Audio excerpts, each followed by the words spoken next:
नमस्कार साथियों, स्वागत है आप सभी का कृष्णा एकेडमी के YouTube चैनल पे। मेरा नाम है कृष्णा मिश्रा।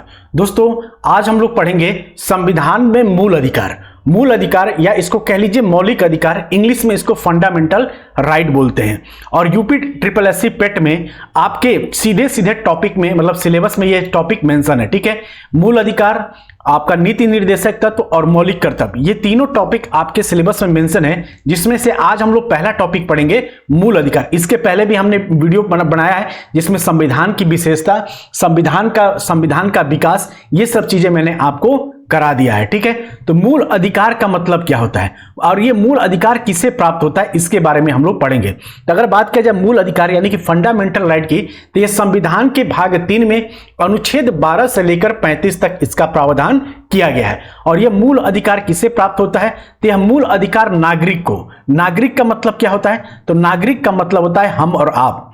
ये मूल अधिकार हम नागरिकों को प्राप्त होता है और इससे राज्य की जो शक्ति है वो सीमित होती है और नागरिकों को इसमें अधिकार मिलता है। जैसे कि मान लीजिए एक एग्जांपल देते हैं, जैसे भारत के प्रधानमंत्री इस समय है नरेंद्र मोदी जी। ठीक है, तो आपने जब देखा था कि एक बार एक नारा निकला था, प्रधानमंत्री चोर है। ठीक है, चौकीदार चोर है या प्रधानमंत्री चोर है, यानी आपके पास इतना अधिकार है इस देश में कि इवन आप प्रधानमंत्री को भी गाली दे सकते हैं या कुछ अपशब्द बोल सकते हैं। लेकिन अब डायरेक्ट गाली नहीं दे सकते, लेकिन इनडायरेक्ट वर्ड में आप कुछ भी उसको बोल सकते हैं। इतना तक अधिकार, जैसे जो कांग्रेस के नेता हैं राहुल गांधी जी, उनको सब लोग बोलते हैं पप्पू पप्पू। ठीक है, तो किसी इतने बड़े नेता को इस तरीके की बातें बोल देना कि अरे वो तो पप्पू है, उसको कुछ आता ही क्या है। प्रधानमंत्री को चोर तक बना दिया जाता है कि चौकीदार चोर है, प्रधानमंत्री, ये मतलब दुनिया भर की चीजें आप बोल सकते हैं। ये क्यों बोल सकते हैं, क्यों? क्योंकि आपको मौलिक अधिकार में आपको वाक अभिव्यक्ति दिया गया है। वाक अभिव्यक्ति यानी बोलने की आजादी दी गई है, तो आप उसी आजादी का लाभ लेते हुए बहुत सारे चीजें हम लोग बोल जाते हैं। जो बड़े बड़े राजनेता, इवन प्रधानमंत्री और राष्ट्रपति को भी लोग कुछ ना कुछ बोल ही देते हैं। तो ये सभी अधिकार किससे मिला है? ये सभी अधिकार आपको मौलिक अधिकार ही देता है। आपको कहीं भी भारत के किसी भी कोने में आप चाहें तो बिना रोक टोक के घूम सकते हैं, जमीन ले सकते हैं, रह सकते हैं। जैसे मान लीजिए कि आपका मन हुआ, आपके पास इतना पैसा हो गया कि मन हो गया कि यार चलो यार जम्मू कश्मीर की वादियां बड़ी अच्छी, यहीं पे जमीन ले लेते हैं और यहीं पे रहते हैं, तो आप वहां पे भी रह सकते हैं, वहां पे भी जमीन खरीद सकते हैं। पहला ऐसा नहीं था, लेकिन अब ऐसा हो गया है। ठीक है, तो मतलब इस कहने का मतलब यह है कि आपको ये सबसे ज्यादा अधिकार देता है। भारत के नागरिकों को सबसे ज्यादा अधिकार कहां से प्राप्त होता है, तो इसी मूल अधिकार से प्राप्त होता है। और इसी टॉपिक को आज हम लोग पढ़ेंगे। ठीक है, यानी भारत का संविधान नागरिकों को विस्तृत मौलिक अधिकार प्रदान करता है और संविधान के भाग 3 में इसका उल्लेख है, जो कि अनुच्छेद 12 से लेकर 35 तक वर्णित है। इन अधिकारों को न्यायिक संरक्षण प्राप्त होता है तथा इसे न्यायालय के माध्यम से लागू कराया जा सकता है। यानी अगर मान लीजिए कि कोई आपका मौलिक अधिकार छीनता है, जैसे मान लीजिए आप कहीं जाना चाहते हैं, जैसे मान लीजिए कि आप यूपी से हैं और आप जाना चाहते हैं शिमला घूमना है, हिमाचल प्रदेश घूमना जाना चाहते हैं, लेकिन हिमाचल प्रदेश सरकार आपको रोक देती है कि नहीं, आप यूपी से हैं तो आप हिमाचल नहीं घूम सकते। तो आप सीधे कोर्ट में जा सकते हैं आर्टिकल 32 के तहत, कि कोर्ट में जा सकते हैं कि देखिए साहब, ये हमारे मौलिक अधिकार को ये छीन रहे हैं, क्योंकि मौलिक अधिकार के अनुच्छेद 19 में लिखा है कि आप कहीं भी आ जा सकते हैं, लेकिन ये मुझे घूमने से रोक रहे हैं। एक बार मेनका गांधी के साथ ऐसा हुआ था कि वो जा रही थी कहीं बाहर घूमने और उनका पासपोर्ट जब्त कर दिया गया था, तो उस पर केस हुआ, तो मेनका गांधी जीत गई थी। तो मेनका गांधी वाद के नाम से वो जाना जाता है। जब हम लोग किसी और एग्जाम के लिए पॉलिटी पढ़ेंगे तो ये सभी वाद को हम लोग विस्तृत में पढ़ेंगे। ठीक है, तो अगर आपका कोई मौलिक अधिकार छीनता है, आपकी बोलने की आजादी छीनता है, कहीं सभा और सम्मेलन करने से आपको छीना जाता है, आपका अधिकार छीना जाता है, तो आप सीधे न्यायालय के शरण में जा सकते हैं और सीधे मौलिक अधिकार का हनन होने के साथ सीधे आप सुप्रीम कोर्ट जा सकते हैं, ना कि हाई कोर्ट और ना कि लोअर कोर्ट, सीधे आप सुप्रीम कोर्ट जा सकते हैं। और मूल अधिकारों को भारत का मैग्ना कार्टा भी कहा जाता है और इन्हें अमेरिका के संविधान से लिया गया है। तो आपसे क्वेश्चन पूछा जाएगा कि मूल अधिकारों को कहां से लिया गया है, तो भारत के अमेरिका के संविधान से लिया गया है। और मूल अधिकार को भारत का मैग्ना कार्टा भी कहा जाता है। मूल संविधान में 7 मौलिक अधिकार थे, लेकिन संविधान के 44वें संविधान संशोधन 1978 के माध्यम से संपत्ति के अधिकार को, जो अनुच्छेद 31 व 19 को से हटाकर संविधान के अनुच्छेद 300 के अंतर्गत विधिक अधिकार बना दिया गया है। तो आपसे क्वेश्चन पूछाता है कि संपत्ति का अधिकार है विधिक अधिकार, मौलिक अधिकार, कानूनी अधिकार या सामान्य अधिकार। तो आप बताएंगे जो संपत्ति का अधिकार है वह विधिक या कानूनी अधिकार है, न कि मौलिक अधिकार है। पहले यह मौलिक अधिकार था जो अनुच्छेद के 31 और 19 में वर्णित था, लेकिन अब इसको हटाकर अनुच्छेद 300 में कर दिया गया है। ठीक है, तो अब इस प्रकार केवल 6 मूल अधिकारी हैं जो निम्नलिखित हैं। समता का अधिकार, समता का अधिकार मतलब समानता का अधिकार। हर व्यक्ति समान है, चाहे वो ऊंचे कास्ट का हो चाहे वो नीचे कास्ट का हो। आप ये नहीं कह सकते कि मैं ऊंचे कास्ट का हूं और तुम नीचे कास्ट हो तो तुम मेरे साथ नहीं पढ़ सकते, तुम मेरे साथ नहीं बैठ सकते, तुम मेरे साथ खाना नहीं खा सकते, ये सब अब आप नहीं कर सकते। ठीक है, तो समता का अधिकार किस किस आर्टिकल में? तो आर्टिकल 14 से लेकर 18 तक है। ठीक, फिर दूसरा है हमारा स्वतंत्रता का अधिकार। स्वतंत्रता का अधिकार किस किस आर्टिकल में दिया हुआ है? तो आर्टिकल 19 से 22 में लेकर आपको स्वतंत्रता का अधिकार है। जैसे वाक अभिव्यक्ति की आजादी, वाक अभिव्यक्ति की आजादी मतलब क्या? बोलने की स्वतंत्रता, कहीं भी आने जाने की स्वतंत्रता, कहीं भी सभा और सम्मेलन करने की स्वतंत्रता, ये सब कहां से मिलता है? तो आर्टिकल 19 से ही मिलता है। और शोषण के विरुद्ध अधिकार, यानी आपका कोई शोषण नहीं कर सकता, उसके लिए विरुद्ध अधिकार है। जैसे उसमें कौन कौन से आर्टिकल है? तो आर्टिकल 23 और 24। 23 में क्या है? देह व्यापार, जैसे होता ना चाइल्ड लेबर और देह व्यापार से सुरक्षा। जैसे लड़कियों के साथ क्या होता है, जबरदस्ती उनको उठा के और उनसे देह व्यापार पहले बहुत कराया जाता था, तो उसके विरुद्ध भी अब अधिकार दिया गया है। ठीक, अब आते हैं धार्मिक स्वतंत्रता।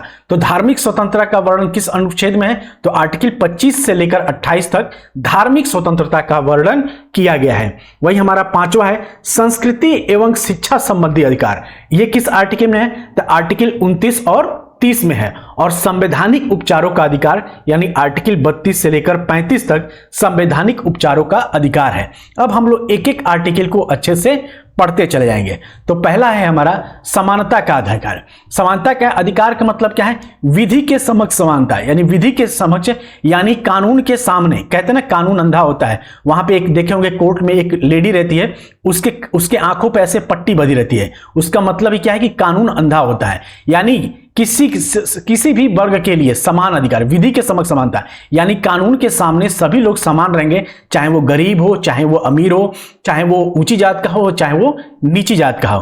तो आर्टिकल 14 क्या कहता है? तो इसके अंतर्गत यह वर्णित है कि राज्य भारत के राज्य क्षेत्र में किसी को विधि के समक्ष समानता से या विधियों के समान संरक्षण से वंचित नहीं करेगा। ठीक है, आर्टिकल 15 क्या कहता है? तो आर्टिकल 15 कहता है कि धर्म, मूल वंश, जाति, लिंग अथवा जन्म के आधार पर भेदभाव का प्रतिबंध करता है। देखिए दोस्तों, आर्टिकल 14 में बहुत सारी चीजें हैं। ठीक है, जैसे अगर किसी और एग्जाम के लिए आपकी तैयारी करवाता, जैसे पेट ना होकर कोई और एग्जाम होता जिसमें डीप तक आपसे पूछा जाता है, तो मैं आपको बताता कि विधि के समाज समानता का मतलब क्या होता है, विधियों के समान संरक्षण का मतलब क्या होता है, ये सभी मतलब बताता है। लेकिन पेट में आपको इस चीज की जरूरत नहीं है, इसलिए मैं ये सब चीजें आपको नहीं बता रहा। किसी और टॉपिक में जब हम पढ़ें, किसी और एग्जाम के लिए, किसी बड़े एग्जाम के लिए पढ़ेंगे, जैसे कि बीओ का, आरओ का या सुपर टेट में जब हम लोग पढ़ेंगे, तब हम चीजों को अच्छे से बताते हुए पढ़ाएंगे। ठीक है, तो अनुच्छेद 15 क्या कहता है? तो अनुच्छेद 15 कहता है धर्म, मूल वंश, जाति, लिंग अथवा जन्म के आधार पर भेदभाव पर प्रतिबंध करता है। यानी कि राज्य के केवल धर्म, मूल वंश, जाति, लिंग एवं जन्म के आधार पर किसी भी नागरिक से विभेद नहीं करेगा।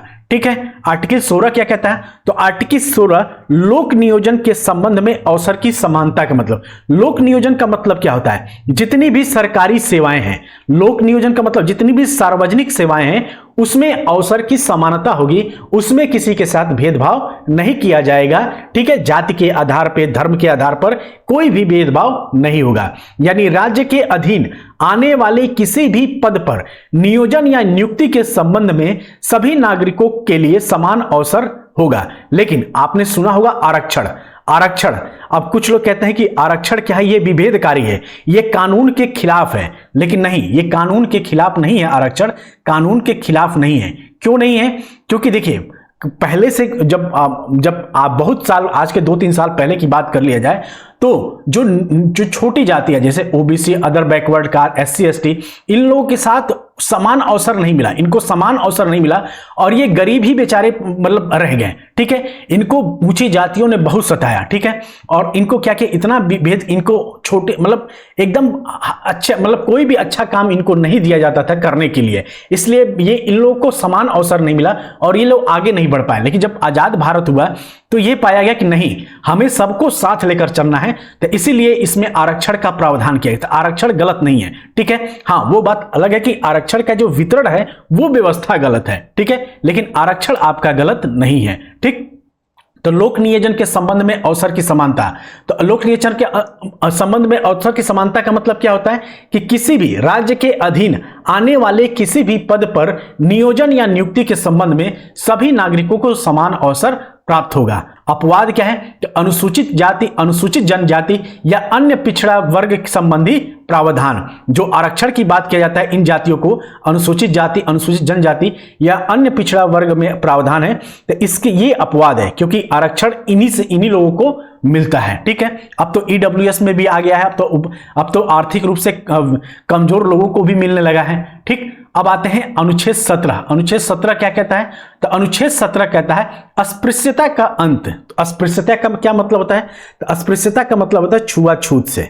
ठीक है, छुआछूत से। आज भी आप गांव में चले जाइए तो छुआछूत का प्रावधान है। जैसे ऊंची जात के लोग और जो नीची जात के लोग उनके घर पे आते हैं तो अपने खटिए पे या अपने कुर्सी पे नहीं बैठने देते, अपने जो जिस गिलास से वो पानी पीते हैं उस गिलास से उनको पानी पीने को नहीं देते। ये सब क्या है? यही सब है भेदभाव। अभी आपने सुना होगा कि एक छोटे से बच्चे को मास्टर ने मार दिया, इसलिए क्योंकि वो छोटा बच्चा छोटी जात का था और मास्टर साहब स्वर्ण कास्ट के थे और उनके घड़े से वो पानी पी लिया था, इसकी वजह से उनको, उस बच्चे को मार दिया गया। ठीक है, तो इस तरीके के प्रावधान का अंत करने के लिए यह आर्टिकल 17 है, जिसमें कहता है अस्पृश्यता का अंत, यानी अस्पृश्यता का अंत कर इसे दंडनीय अपराध घोषित कर दिया गया तथा यह अनुच्छेद किसी भी रूप से इसका आचरण निषिद्ध करता है। ठीक है, हमारा आर्टिकल 18 है। तो आर्टिकल 18 में क्या है? उपाधियों की समाप्ति।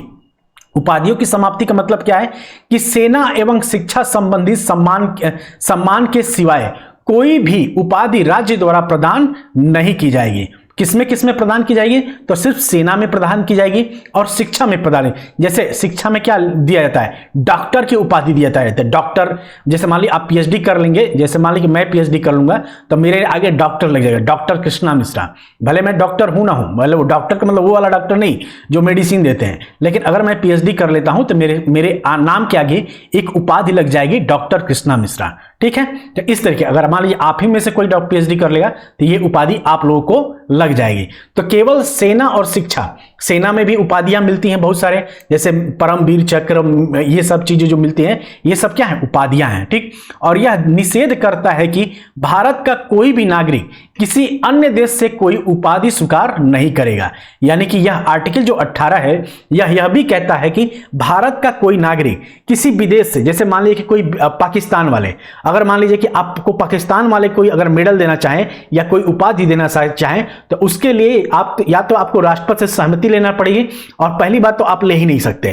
ठीक है, तो राष्ट्रपति से सहमति लेने के बाद ही आप कोई उपाधि ले सकते हैं। और कोई विदेशी राज्य के अधीन लाभ या विश्वास के पद को धारण करते हुए किसी भी विदेशी राज्य से कोई भी उपाधि राष्ट्रपति की सहमति के बिना स्वीकार नहीं कर सकता, तथा राज्य के अधीन लाभ या विश्वास का पद धारण करने वाला कोई भी व्यक्ति विदेश से राष्ट्रपति की अनुमति के बिना कोई भी भेंट या उपाधि स्वीकार नहीं कर सकता। इसका मतलब यह है कि मान लीजिए कि आप किसी राज्य के कर्मचारी हैं, राज्य या देश के कर्मचारी हैं, तो कोई भी विदेशी यानी कि पाकिस्तान अगर आपको चाहे उपाधि देना चाहे तो आप राष्ट्रपति की सहमति के बिना नहीं ले सकते।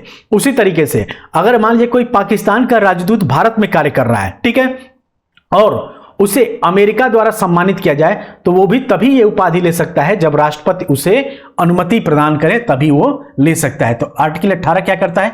उपाधियों का अंत करता है। अब आते हैं स्वतंत्रता का अधिकार। स्वतंत्रता का अधिकार में पहला आर्टिकल है अनुच्छेद 19, और यह मूल संविधान में 7 प्रकार की स्वतंत्रता का उल्लेख करता था, लेकिन अब सिर्फ 6 हैं, जो कि 44वें संविधान संशोधन 1978 द्वारा 19F यानी संपत्ति के अधिकार को समाप्त कर दिया गया था। ठीक, तो अनुच्छेद 19 से 22 तक स्वतंत्रता संबंधी अधिकार का उल्लेख है और 6 तरह की स्वतंत्रता अनुच्छेद 19 में वर्णित है। यानी आर्टिकल 19 क्लॉज ए में क्या कहता है, तो अभिव्यक्ति की स्वतंत्रता कहता है। अभिव्यक्ति की स्वतंत्रता यानी कि बोलने की, अभिव्यक्ति का मतलब क्या है, बोलने की आजादी। और आपको बोलने की आजादी इतनी अधिक है कि आप प्रधानमंत्री के बारे में भी कुछ भी बोल सकते हैं। आप कोरिया ओरिया में चले जाइए या पाकिस्तान में चले जाइए या और भी जो इस्लामिक कंट्रियां हैं, जैसे मान लीजिए कि बड़े बड़े, आप प्रधानमंत्री के खिलाफ कुछ भी उल्टा सीधा, उत्तर कोरिया में अगर आप कुछ भी उल्टा सीधा बोल देंगे तो आपको सीधे फांसी दे दी जाएगी। उत्तर कोरिया का जो रक्षा मंत्री था वो एक बार झपकी ले लिया सभा में तो उसको तोप से उड़वा दिया था किम जोंग उन। ठीक है, आप अगर मान लीजिए कि आप चीन चले जाइए, चाइना में अगर आपने सरकार के खिलाफ एक शब्द भी बोल दिया तो आपको रोलर से कुचवा दिया जाएगा, भरी समाज में, भरी भीड़ में कुचवा दिया जाएगा।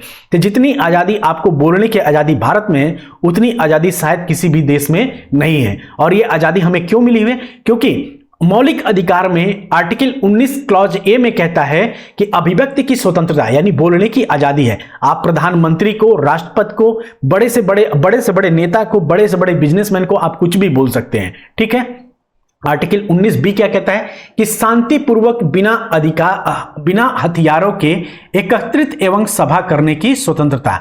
यानी कि मतलब क्या है, जैसे मान लीजिए कि आप लोग कॉलेज लाइफ में जब आप पढ़ते हैं तो होता है वहां पे छात्र संघ चुनाव। तो छात्र संघ चुनाव क्या है, छोटा सा होता है चुनाव वो, तो उसमें क्या होता है कि उसमें आप कहीं भी शांतिपूर्ण सम्मेलन कर सकते हैं, सभा का आयोजन कर सकते हैं, अपने अधिकारों को आप कुछ लोगों के साथ वोट मांगने के लिए निकल सकते हैं, जुलूस निकालते हैं। तो ये सभी अधिकार आपको कहां से मिलता है, अनुच्छेद 19 क्लॉज बी से। ठीक, और अनुच्छेद 19 क्लॉज सी क्या कहता है, संघ बनाने का अधिकार। जैसे मान लीजिए कि आप कोई पार्टी बनाना चाहते हैं, जैसे मान लीजिए कि आपको लगा कि यार नौकरी उकरी मिल नहीं रही है, वैकेंसी आ नहीं रही है, चलो अब राजनीति करते हैं। तो आपने कोई पार्टी बना दी, जैसे कि आम आदमी पार्टी, जैसे आम आदमी पार्टी बनी वैसे आपने कोई बना दिया कि समाजवादी पार्टी, जैसे ये सब ऐसी ही पार्टियों की तरह आप कोई भी संघ या पार्टी बना सकते हैं। ठीक, और 19D में क्या कहता है, तो 19D कहता है अवधि संचरण स्वतंत्रता। अवधि संचरण स्वतंत्रता का मतलब क्या होता है कि आप कहीं भी आ जा सकते हैं, यानी आपको घूमने की स्वतंत्रता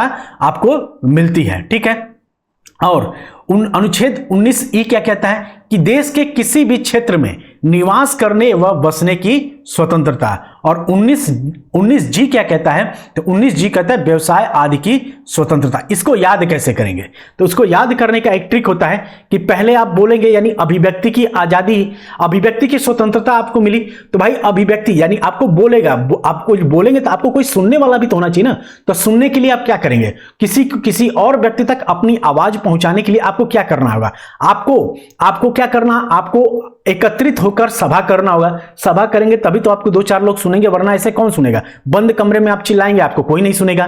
तो अभिव्यक्ति की आजादी यानी बोलने की स्वतंत्रता दी गई है, तो उसके लिए आपकी आवाज कोई सुने, इसके लिए आप क्या करेंगे, आप भीड़ एकत्रित करेंगे और सभा का आयोजन करेंगे। ठीक, जब सभा हो गया, आपको बोलने की आजादी मिल गई, सभा एकत्रित हो गई, तो अब क्या होगा, आपके कुछ लोग फॉलोअर हो जाएंगे। तो जब कुछ लोग फॉलोअर हो जाएंगे तो आप संघ बनाना शुरू कर देंगे। ठीक है, एक एक स्टेप आगे बढ़ेंगे। ठीक है, अब संघ बन गया, अब संघ बन गया तो आप अपनी पार्टी का भाई हर जगह प्रचार करेंगे ना।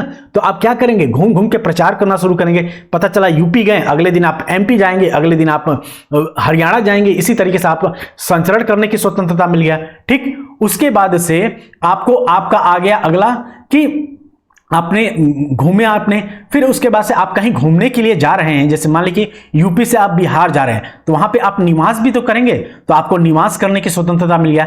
अब मान लीजिए कि आपका सब कुछ हो गया, आपको लगा यार चलो ठीक है, इतना घूमे घामे, अब हम लोग थोड़ा सा व्यवसाय भी स्टार्ट कर लेते हैं, तो व्यवसाय करने की स्वतंत्रता आपको मिल जाएगी। तो इस तरीके से सीक्वेंस में इसको आराम से आप याद कर सकते हैं। ठीक है, हमारा आर्टिकल 20 कहता है अपराधों के लिए दोष सिद्धि के संबंध में संरक्षण, और इसके अंतर्गत 3 प्रकार की आपको स्वतंत्रता मिलती है। जैसे किसी भी व्यक्ति को किसी भी अपराध के लिए एक ही बार सजा मिलेगी। मतलब क्या, अगर मान लीजिए मैंने कोई चोरी किया है, जैसे मान लीजिए अगर मैंने कोई चोरी किया, किसी का 100 रुपये चुराया है, ठीक है, इस 100 रुपये के लिए मान लीजिए हमें 1 हफ्ते का जेल मिलता है, 1 हफ्ते की सजा दी जाती है। तो ये सजा सिर्फ एक ही बार मिलेगा, यानी इसी अपराध के लिए मिलेगा, ये नहीं कि इसी अपराध के लिए हमें 10 मिलेगा। जैसे मान लीजिए सपोज दैट, जैसे फिल्मों में नहीं कहते हैं कि एक मर्डर के लिए अगर आजीवन कारावास है तो इससे बढ़िया हम 10 मर्डर करें, ठीक है। तो चाहे आप 1 मर्डर करिए चाहे 10 मर्डर करिए, आपको मिलेगा तो जीवन कारावास ही मिलेगा, ठीक है। तो इस तरीके का प्रावधान, यानी किसी भी व्यक्ति को किसी भी अपराध के लिए एक ही बार सजा मिलेगी, यानी बार बार उसको सजा नहीं मिलेगा। ऐसा नहीं हो कि एक बार मैंने चोरी किया और आप मुझे बार बार 7 दिन की सजा देंगे, नहीं, ऐसा नहीं है, ठीक है। और अपराध करते समय जो कानून लागू है उसी के हिसाब से सजा मिलेगी। यानी कहने का मतलब यह है कि मान लीजिए कि हमें 100 रुपए की चोरी के लिए हमारे कानून में 7 दिन का जेल है, तो हमें सिर्फ यही मिलेगा, ना कि हमें 10 दिन का जेल मिलेगा, ठीक है, 7 दिन का ही जेल मिलेगा, ठीक। और इसके पहले, यानी इसके पहले के जो कानून होते थे, जैसे मान लीजिए पहले चोरी करने के लिए आपको 100 रुपए की चोरी करने के लिए आपके शरीर से 100 ग्राम मांस निकाल लिया जाता था, तो वो नियम अब लागू नहीं होगा, पहले के भी कानून आपको लागू नहीं होगा। और किसी भी व्यक्ति को स्वयं के विरुद्ध न्यायालय में गवाही देने के लिए मजबूर नहीं किया जाएगा। यानी मान लीजिए आप कोई संगीन अपराध कर लेते हैं और आप चले गए न्यायालय में, तो आपसे ही आपके अपराध के लिए गवाही नहीं ली जाएगी, ठीक है। अनुच्छेद 21 क्या कहता है? तो अनुच्छेद 21 कहता है प्राण व दैहिक स्वतंत्रता का संरक्षण, यानी किसी भी व्यक्ति को सिर्फ विधिक प्रक्रिया या दैहिक स्वतंत्रता से वंचित किया जा सकता है, इसके अतिरिक्त उसके जीवन की स्वतंत्रता को समाप्त नहीं किया जा सकता है, ठीक है। और अनुच्छेद 21 के तहत व्यक्ति शब्द का प्रयोग हुआ है, व्यक्ति शब्द का प्रयोग हुआ है, यानी इसका संरक्षक नागरिकों एवं विदेशी व्यक्तियों को भी प्राप्त है, ठीक है। यानी व्यक्ति का मतलब क्या हुआ? व्यक्ति का मतलब हो गया कि कोई भी, चाहे वो व्यक्ति क्या होता है, नागरिक, जो विदेशी आदमी होता है वो भी व्यक्ति होता है, और जो नागरिक होता है इंसान, जैसे मान लीजिए हम नागरिक हैं, हम भारत के नागरिक हैं और एक विदेशी भी आ गया, तो इन दोनों के लिए क्या शब्द यूज होता है? व्यक्ति शब्द होता है। तो वही कह रहा है कि प्राण एवं दैविक स्वतंत्रता में किसी भी व्यक्ति को सिर्फ विधिक प्रक्रिया या दैविक स्वतंत्रता से वंचित किया जा सकता है, इसके अतिरिक्त उसके जीवन की स्वतंत्रता को समाप्त नहीं किया जा सकता, ठीक। और अनुच्छेद 21 का क्या कहता है? तो अनुच्छेद 21 को 86वें संविधान संशोधन 2002 के माध्यम से जोड़ा गया था, और यह कहता है कि अनुच्छेद 21 के अंतर्गत शिक्षा के अधिकार को मौलिक अधिकार माना गया है, और इसके अनुसार राज्य 6 से 14 वर्ष तक के सभी बालकों के लिए निःशुल्क और अनिवार्य शिक्षा का प्रबंध करता है। तो जो आप बेसिक शिक्षा में जो आप जाते हैं ना, बेसिक डिपार्टमेंट में, जैसे प्राइमरी स्कूल में, तो प्राइमरी स्कूल में क्या है, 1 से लेके 8 तक के बच्चों को अब क्या मिलता है? फ्री एजुकेशन मिलता है। तो किसके तहत मिलता है? तो इसी कानून के तहत, अनुच्छेद 21 के तहत मिलता है। यानी उनको बैग भी मिलता है, उनको कपड़े भी मिलते हैं, ड्रेस भी मिलते हैं, इवन खाना भी फ्री मिलता है, और उसके साथ साथ एजुकेशन भी फ्री मिलता है। तो सरकार इतना खर्चा क्यों उठाती है? क्यों? क्योंकि मौलिक अधिकार में इसका वर्णन है, ठीक है। और नोट, किसी आपातकाल के दौरान अनुच्छेद 20 व 21 को समाप्त नहीं किया जा सकता है। यानी ये जो अनुच्छेद 20 और 21 है, इसको आपातकाल के दौरान भी समाप्त नहीं किया जा सकता है। जैसे मान लीजिए कि आपातकाल, भीषण आपातकाल आ गया, मान लीजिए गरीबी बढ़ गई, भुखमरी बढ़ गई, फिर भी आप अनिवार्य शिक्षा को बंद नहीं कर सकते। अनिवार्य शिक्षा आपको सबको फ्री में देना ही पड़ेगा, ठीक। अनुच्छेद 22 क्या कहता है? तो अनुच्छेद 22 कहता है कुछ दशाओं में गिरफ्तारी एवं विरोध में संरक्षण। अगर किसी भी व्यक्ति को गलत ढंग से हिरासत में ले लिया गया है तो उसे तीन प्रकार की स्वतंत्रता प्राप्त है। पहला, कि अगर मान लीजिए आप रास्ते में जा रहे हैं और अचानक आपको कोई पुलिस अरेस्ट कर लेता है, तो आप पूछेंगे कि भैया मुझे क्यों हिरासत में ले रहे हो?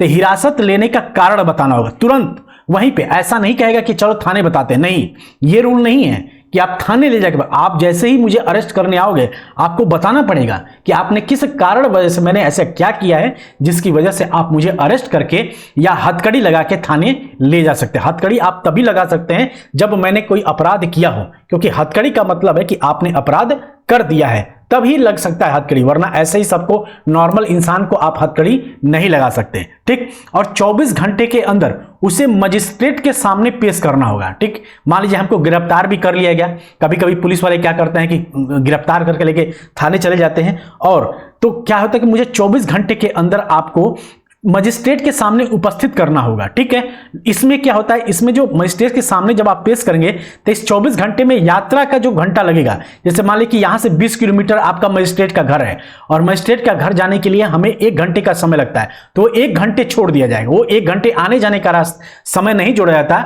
बाकी 24 घंटे के अंदर आपको क्या करना पड़ेगा, आपको मजिस्ट्रेट के सामने ले जाना पड़ेगा। ठीक, और उसे अपने पसंद के वकील को सलाह लेने का अधिकार दिया जाएगा। यानी मान लीजिए मुझे गिरफ्तार कर लिया गया, अब मुझे निकलना है तो मैं अपने पसंद से कोई भी वकील कर सकता हूं। तो आर्टिकल 22 क्या कहता है, कुछ दशाओं में गिरफ्तारी व विरोध के विरुद्ध संरक्षण प्रदान करता है। ठीक, और हमारा अगला है शोषण के विरुद्ध अधिकार। शोषण के विरुद्ध अधिकार यानी कि अनुच्छेद 23, मानव के दुर्व्यापार या बलात् श्रम का निषेध। इस अनुच्छेद के अंतर्गत किसी भी व्यक्ति से बेगार, बलात् श्रम और व्यक्ति की खरीद फरोख्त को प्रतिबंध किया गया है। बेगार का मतलब क्या होता है, बेगार का मतलब होता है कि मान लीजिए कि मैं किसी काम को करने के लिए 100 रुपए लेता हूं, लेकिन मुझे आप सिर्फ 10 रुपए दे रहे हैं। ठीक है, यानी जो मेरी काम की कीमत है उतना ना देकर सिर्फ आप मुझे उसका 10% दे रहे हैं, तो ये होता है बेगार।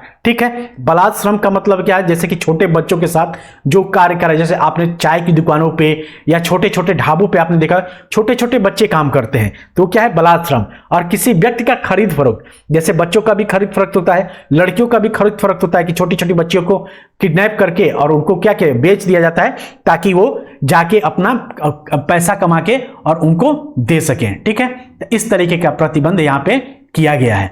आर्टिकल 24 क्या कहता है, तो आर्टिकल 24 कहता है कि बालकों के नियोजन प्रतिबंध, यानी 14 वर्ष से कम आयु वाले किसी भी बच्चे को कारखाने या किसी अन्य प्रतिबंधित जगह पर कार्यरत रहना निषिद्ध किया गया है। मतलब इसका मतलब क्या है कि 14 वर्ष से छोटा बच्चा, मान लीजिए 14 वर्ष से कम आयु के बच्चे को आप किसी भी खतरनाक जगह पे काम में नहीं लगा, जैसे कोयले की खदान में नहीं लगा सकते, जहां पे बिजली का काम होता है वहां पे 14 वर्ष से छोटे बच्चों का काम आप नहीं ले सकते। ठीक है, और हमारा अगला है धार्मिक स्वतंत्रता का अधिकार, यानी अनुच्छेद 25 क्या कहता है कि अंतःकरण की और धर्म को अबाध रूप से मानने व आचरण करने व प्रसार करने की स्वतंत्रता। इसका मतलब क्या होता है कि कोई भी व्यक्ति किसी भी धर्म का पालन करने व प्रचार करने हेतु स्वतंत्र है। जैसे मान लीजिए कि हम लोग क्या हैं, हम लोग हिंदू हैं, हम लोग भगवान कृष्ण को, भगवान विष्णु को, भगवान शंकर को मानते हैं। मान लीजिए कोई मुस्लिम भाई है तो वो क्या बताया, वो अपने अल्लाह को मानता है। ठीक है, वो शरीयत का नियम फॉलो करता है। तो किसी भी हम चाहे जिस धर्म को मानना चाहे, जैसे मान लीजिए मैं मुस्लिम ही हूं, अब मैं चाहूंगा कि मैं अल्लाह की पूजा करूंगा तो मैं कर सकता हूं, मुझे कोई रोकने वाला नहीं है, क्योंकि ये मेरा डिसीजन है कि मैं किस धर्म की पूजा करूंगा या किस भगवान को मानूंगा। मैं हिंदू होते हुए भी मुस्लिम मजार में जा सकता हूं, कोई मुस्लिम भाई भी अगर मंदिर में जाना चाहे तो जा सकता है, लेकिन ऐसे कोई जाता नहीं है। लेकिन अगर आप जाना चाहें तो कोई रोक नहीं सकता। अगर कोई मुस्लिम भाई सोचे कि मुझे जाके महादेव का दर्शन करना है तो उसको रोका नहीं जा सकता। ठीक है, उसी तरीके से मान लीजिए कोई छोटी जात का आदमी है और वो सोचे कि मैं जाऊं और मंदिर घूमूं, तो मंदिर घूमने से कोई रोक नहीं सकता। यानी अंतःकरण और मतलब मैं किस धर्म को मानता हूं और मैं किस धर्म का प्रचार प्रसार करूंगा, इसके लिए मुझे रोका नहीं जा सकता। ये प्रावधान कौन देता है, ये अधिकार कौन देता है, तो आर्टिकल 25 देता है। ठीक, और अनुच्छेद 26 क्या कहता है कि धार्मिक कार्यों के प्रबंध की स्वतंत्रता, यानी व्यक्ति को अपने धार्मिक कार्यों से संबंधित संस्थाओं की स्थापना एवं पोषण करने तथा प्रशासन करने का अधिकार है। जैसे कि मान लीजिए कि हम लोग हिंदू हैं तो हम लोग के गांव में देखते होंगे, जब हम लोग गांव में जाते हैं हम लोग बूढ़े बाबा वो लोग क्या कि भागवत गीता सुनते हैं, भागवत रामायण की कथाएं होती हैं। तो ये सब क्या है, ये धार्मिक कार्यों का आयोजन करने, मान लीजिए किसी ट्रस्ट को, मान लीजिए कोई धार्मिक कार्य के लिए हम लोग कोई ट्रस्ट जैसे एनजीओ चला रहे हैं कोई धार्मिक कार्य के लिए, तो उसके लिए प्रबंध कौन करता है, तो उसके लिए आर्टिकल 26 हमें स्वतंत्रता देता है। यानी किसी भी व्यक्ति को धार्मिक कार्यों से संबंधित संस्थाओं की स्थापना एवं पोषण करने का अधिकार प्रशासन करने का अधिकार प्राप्त है। ठीक है। आर्टिकल 27 क्या कहता है? तो आर्टिकल 27 कहता है कि राज्य किसी भी व्यक्ति को ऐसे कर देने के लिए विवश नहीं कर सकता जिसकी आप आर्थिक उन्नति संबंधी कार्य के लिए सुनिश्चित कर दिया जाए। यानी कि इसका मतलब क्या हुआ? इसका मतलब कि कोई भी राज्य जैसे मान लीजिए कि यूपी सरकार, अब यूपी सरकार कोई धार्मिक टैक्स नहीं ले सकती। जैसे कि यूपी सरकार चाहे कि चलो भैया अब सभी हिंदू टैक्स देंगे 10%, अपनी कमाई का 10 हिस्सा, क्योंकि हमें मुस्लिम भाइयों के लिए मस्जिद बनाना है, ठीक है। इस तरीके का कोई भी नियम सरकार नहीं निकाल सकती। जैसे राम मंदिर बन रहा है, तो राम मंदिर के लिए योगी सरकार ये नहीं कह सकती कि सभी कास्ट के लोग, चाहे वो कोई चाहे भगवान राम को माने या ना माने, सभी कास्ट के लोगों को अपनी आय का 10% टैक्स देना पड़ेगा, ये नहीं कर सकती, ठीक है। अगर ऐसा होता तो फिर क्या ही हो जाता, आप सोच सकते हैं, ठीक है। तो अनुच्छेद 27 इन सब चीजों पे प्रतिबंध लगाता है, यानी किसी भी व्यक्ति को ऐसे कर देने के लिए विवश नहीं किया जा सकता जिसकी आप धार्मिक उन्नति संबंधी कार्य के लिए सुनिश्चित कर दिया गया हो, ठीक है। तो आप किसी एक धर्म को बढ़ावा के लिए किसी और धर्म से आप धार्मिक कर या टैक्स नहीं ले। पहले होता था ना, जैसे मुगल साम्राज्य में जजिया उजिया कर लिया जाता था कि भाई धर्म के आधार पे कर लिया जाता था, वो सिस्टम हमारे संविधान में नहीं है, ठीक। आर्टिकल 28 क्या कहता है कि राज्य निधि से पूर्ण रूप से संचालित किसी शिक्षण संस्थान से धार्मिक शिक्षा नहीं दी जाएगी। यानी कि राज्य से, मतलब राज्य में कोई मान लीजिए कोई स्कूल है, कोई शिक्षण संस्थान है, वहां पे आप धार्मिक शिक्षा नहीं दे सकते, ठीक है। अब देखिए किसी स्कूल में प्रार्थना भी होता है, ठीक है, वहां पे अपना प्रार्थना उतना भी गाया था, तो प्रार्थना उतना अलग चीज है, ठीक है। वो उससे प्रार्थना से आपको कोई धार्मिक शिक्षा नहीं दे। लेकिन अगर मान लीजिए आप मुस्लिम हैं और आप चाहते हैं कि मैं प्रार्थना में हाथ नहीं जोड़ूंगा, मैं मुस्लिम हूं तो मैं नहीं प्रार्थना में भाग नहीं लूं, तो आप नहीं ले सकते हैं, कोई आपको जबरदस्ती नहीं करेगा, ठीक है। लेकिन जाना चाहिए वहां पे, तो कम से कम ये सब राजनीति नहीं करनी चाहिए। हमारा अगला है संस्कृति व शिक्षा संबंधी अधिकार। आर्टिकल 29 क्या कहता है? तो आर्टिकल 29 कहता है कि अल्पसंख्यकों के हितों के संवर्धन हेतु कोई भी अल्पसंख्यक वर्ग अपनी भाषा, अपनी लिपि, अपनी संस्कृति को सुरक्षित कर सकता है। और वर्तमान में केवल 6 समुदायों को अल्पसंख्यक माना गया है। किसको? तो मुस्लिम को, पारसी को, ईसाई को, सिख को, बौद्ध को और जैन को। ब्राह्मण या हिंदू इसमें क्या है कि अल्पसंख्यक नहीं है। मात्र 6 जातियों को या 6 समुदायों को ही अल्पसंख्यक माना गया है, ठीक है। और अल्पसंख्यकों को अपनी भाषा, लिपि एवं संस्कृति को सुरक्षित करने का अधिकार कौन सा आर्टिकल देता है? तो आर्टिकल 29 देता है। आर्टिकल 30 क्या कहता है? तो आर्टिकल 30 कहता है शिक्षा संस्थानों की स्थापना एवं प्रशासन करने का अल्पसंख्यकों को अधिकार। यानी कोई भी अल्पसंख्यक समुदाय के लोगों को अपनी पसंद के शैक्षणिक संस्थान चला सकता है। जैसे आप लोग देखेंगे मदरसा चलता है कहां पे? तो मुस्लिम बच्चों को पढ़ाने के लिए मदरसा चलाया जाता है। तो आप मदरसा, ये क्या है? मुस्लिम भाई हमारे क्या है? अल्पसंख्यक है। तो कोई भी अल्पसंख्यक जाति के या कोई भी अल्पसंख्यक समुदाय के लोग अपनी पसंद के शैक्षणिक संस्थान चला सकता है और सरकार उसे अनुदान देने में किसी तरह का भेदभाव नहीं करेगा। अब जैसे सरकार क्या करती है, बड़े बड़े ट्रस्ट को अनुदान देती है, बड़ी बड़ी संस्थाओं को अनुदान देती है, तो इस मदरसे को भी संस्थान मदद करेगा, ठीक है। और अब आता है संवैधानिक उपचारों का अधिकार। इस अधिकार को संविधान की आत्मा कहा गया है, ठीक है। और इसको संविधान की आत्मा किसने कहा है? तो भीमराव अंबेडकर ने कहा है आर्टिकल 32 को, ठीक। तो आपसे क्वेश्चन पूछा जाता है कि किसको भीमराव अंबेडकर ने संविधान की आत्मा कहा है? तो आर्टिकल 32 को कहा गया है। लेकिन अगर आपसे सिर्फ पूछेगा कि संविधान की आत्मा किसे कहा जाता है, तो आप बताएंगे उद्देशिका को। अगर भीमराव शब्द नहीं दिया है तो आप उद्देशिका लगाएंगे। अगर आपसे यह पूछा गया है कि बाबा भीमराव अंबेडकर ने किसे संविधान की आत्मा कहा है, तो आर्टिकल 32 को कहा है। और यह अधिकार सभी नागरिकों को छूट देता है कि वह अपने अधिकारों के संरक्षण के लिए सर्वोच्च न्यायालय जा सकता है और उन्हें लागू कराने की मांग कर सकता है। सर्वोच्च न्यायालय उन अधिकारों की रक्षा हेतु अनेक प्रकार के रिट जारी कर सकता है जिसे अनुच्छेद के तहत प्राप्त है। बंदी प्रत्यक्षीकरण, बंदी प्रत्यक्षीकरण यानी कि हैबियस कॉर्पस, ये क्या होता है? तो हैबियस कॉर्पस जैसे मान लीजिए कि आपको कोई पुलिस बिना बेवजह आपको कैद कर लेती है या आपको जेल में पहुंचा देती है, तो आप हैबियस कॉर्पस के थ्रू कोर्ट में जा सकते हैं। परमादेश है, प्रतिषेध है, उत्प्रेषण है और अधिकार परीक्षा है। अगर आप पेट का एग्जाम ना होता तो मैं इन सब के बारे में बताता, लेकिन पेट एग्जाम में आपसे इतना कुछ नहीं पूछा जाएगा, इसीलिए मैं इसको नहीं बताऊंगा।